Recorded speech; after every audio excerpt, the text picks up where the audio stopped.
El Evangelio no es solo el cómo entrar en el reino, también es el cómo vivir en el reino. Bienvenido a este podcast acerca de Gálatas, verdadera libertad.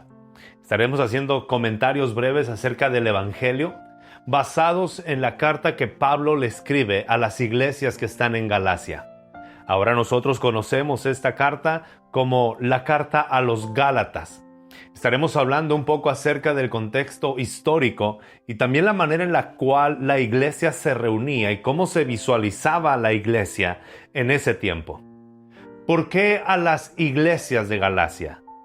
Porque cada grupo, conformado por pequeñas comunidades, quizá en los hogares de algunas familias y personas que se reunían en casa, escuchaban el mensaje de los apóstoles. Ellos cada vez que recibían una carta prestaban suma atención. Para muchos eruditos, la dinámica en la cual la iglesia crecía era una manera orgánica, en la cual ellos estaban reuniéndose en las casas y podían reunirse todos los grupos llamados iglesias una vez al mes o cada 15 días para adorar todos juntos al Señor Jesús, y se alegraban cuando recibían las instrucciones de los apóstoles. Cabe mencionar que la Biblia en el Nuevo Testamento nos habla o podemos ver dos clasificaciones de los apóstoles. Y antes de que tomes tus conclusiones, te pediría que escuches la siguiente referencia, porque la carta de Pablo a los Gálatas, desde el capítulo 1, en el versículo 1, empieza diciendo: Pablo, apóstol, no por investidura ni mediación humanas, sino por Jesucristo y por Dios Padre, que lo levantó de entre los muertos. Cabe mencionar que todos sabemos, si tú tienes conocimiento básico de la palabra de Dios, que el Señor Jesús pasó una noche orando para elegir de entre toda la multitud que le seguía a un grupo de personas a los cuales Él llamó apóstoles. Estos apóstoles eran aquellos enviados directamente por Cristo para anunciar el Evangelio. Vemos también en estos tiempos un conflicto entre el nombramiento de apóstoles y también aquellos que se autonombran apóstoles. Sin embargo, cuando vamos a la palabra de Dios, en Hechos, en Romanos, en Corintios y en diferentes cartas también de Pablo, pero cuando Lucas hace el recuento de todas las cosas que sucedieron después de que Cristo murió y resucitó, encontramos también que en la iglesia había apóstoles y maestros. Eran personas que no eran del grupo de los 12. ¿Cuál es la diferencia? La diferencia de estos 12, la diferencia de estos apóstoles, quizá podamos llamarle apóstoles con A mayúscula, son aquellos que conocieron a Jesús, aquellos que convivieron con Él y que escucharon directamente de Cristo cada una de las enseñanzas que compartieron.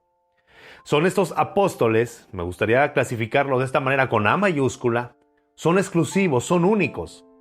Porque el tiempo en el que Jesús estuvo entre nosotros y caminó en la tierra como un ser humano, entonces ellos estuvieron conviviendo con Cristo, escuchándolo directamente, dormían en donde Él dormía, comían donde Él comía, disfrutaban todo ese tiempo. Entonces Él les envió directamente.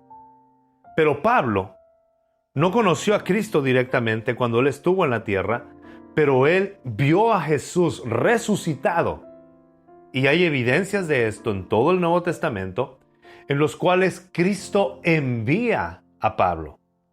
Por eso las enseñanzas de Pablo, una de las características de los apóstoles, con A mayúscula, era que ellos enseñaban a la iglesia lo que Cristo dijo que la iglesia debería de conocer.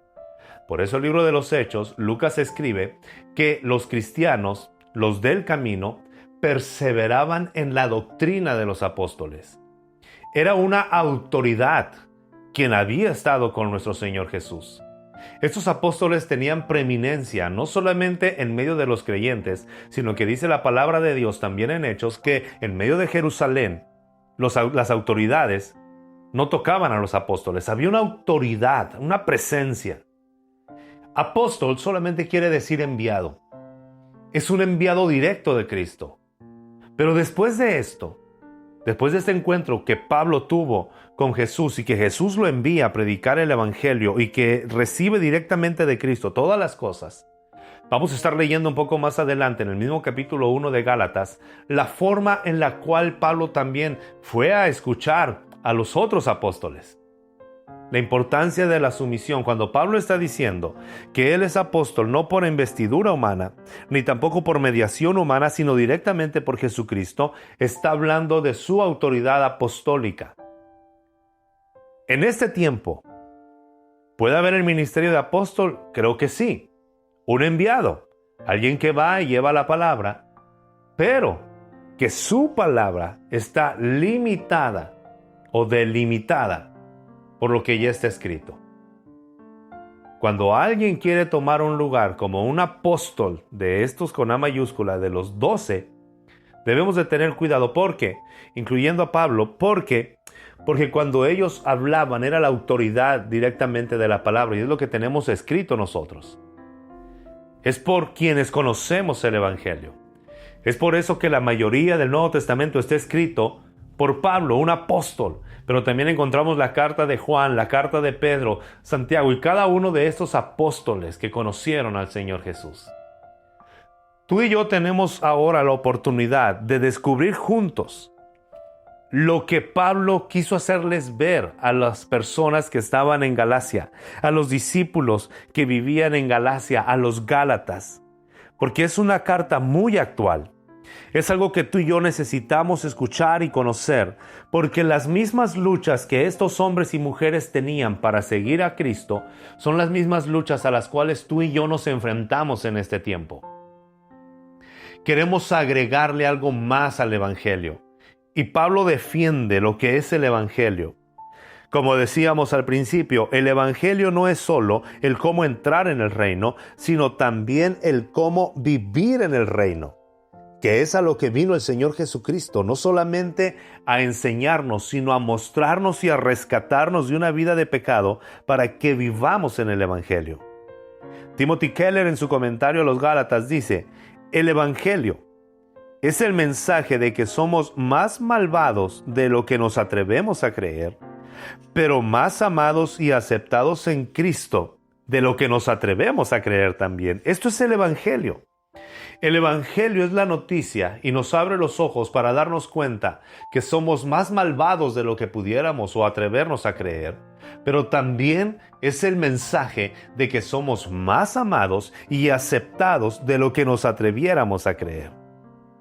Gálatas 1, del versículo 2, sigue diciendo, Pablo sigue hablando y dice, y todos los hermanos que están conmigo a las iglesias de Galacia.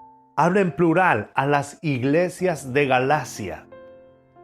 Quizá rápidamente imaginamos nosotros una estructura, un templo, un altar y luces. Las iglesias de Galacia se refiere a esas comunidades que se congregaban, que se reunían, que adoraban al Señor. En los hogares, en las casas, grupos en los cuales se adoraba a través de cantos de reconocimiento y también se edificaban a través de la doctrina de los apóstoles. Dice el versículo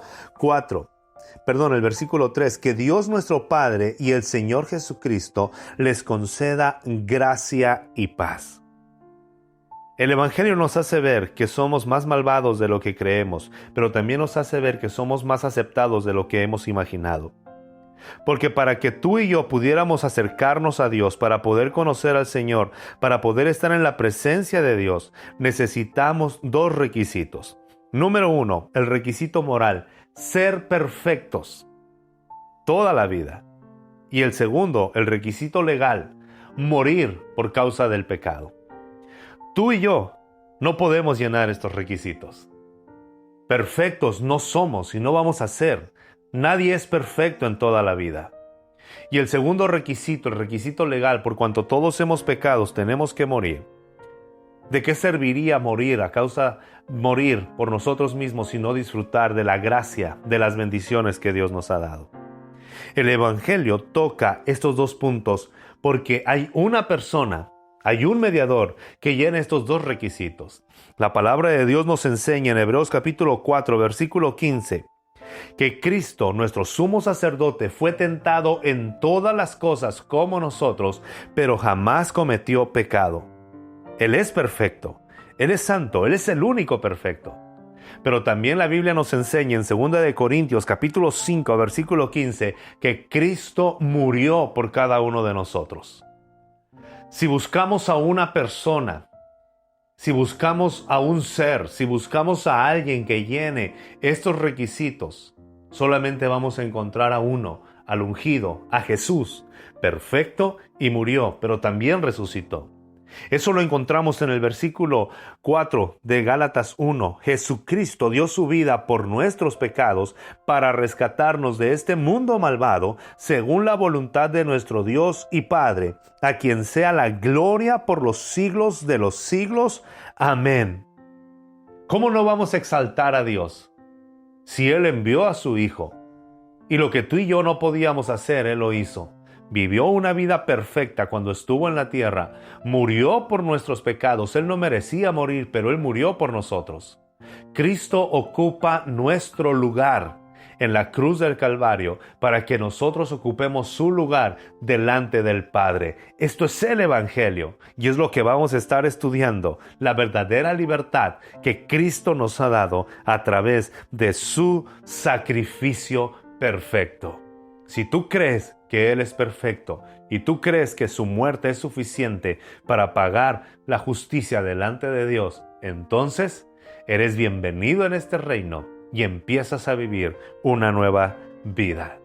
Soy el pastor Benjamín Esquer y espero que continuemos estudiando juntos este hermoso evangelio.